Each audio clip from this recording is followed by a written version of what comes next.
দেখেন ওই বাচ্চার হাতে যে মোবাইল দিল, যদি সে তার বাপ হয়, আমার সাফ কথা, ওই বাপ হলো জালেম, সাফ জালেম। যে মা তার বাচ্চার হাতে মোবাইল দেয় আর নিজে সাজনের জন্য, নিজে টেলিভিশন দেখার সুবিধার্থে, নিজের সাজগোজ করার জন্য বাচ্চাটার হাতে মোবাইল দিয়ে দিছে, তুই গেমস খেল, তুই মোবাইল টিপ, আমি সাজতেছি নাচতেছি, তাইলে ওই মা একেবারে অপদার্থ মা, জালেম মা। সাথে সাথে যে বাপ তার সন্তানকে মোবাইল তুলে দিছে, ওই বাবার চাইতে ওই সন্তানের বড় দুশ্মন আর কেউ হইতে পারে না।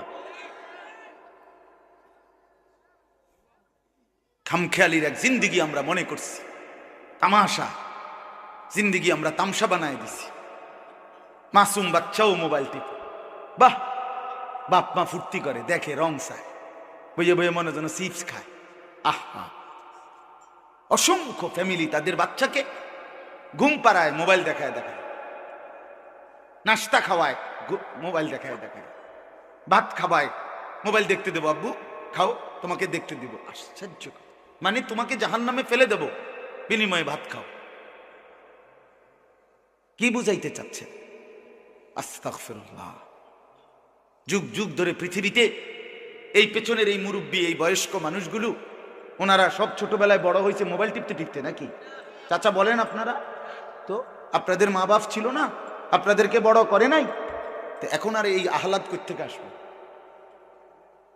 এই আহ্লাদ এখন কোত্থেকে আসবে?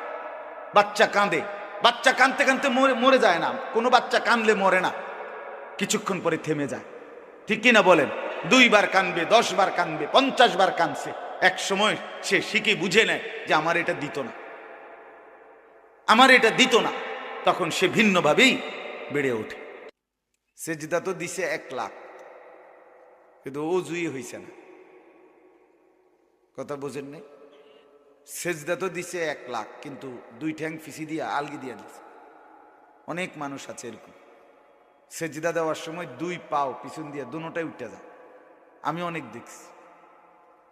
তো আপনার তো সেজদাই হয় নাই, নামাজই হয় না, নামাজের কিয়াম দাঁড়ানো তো ছুটে গেছে।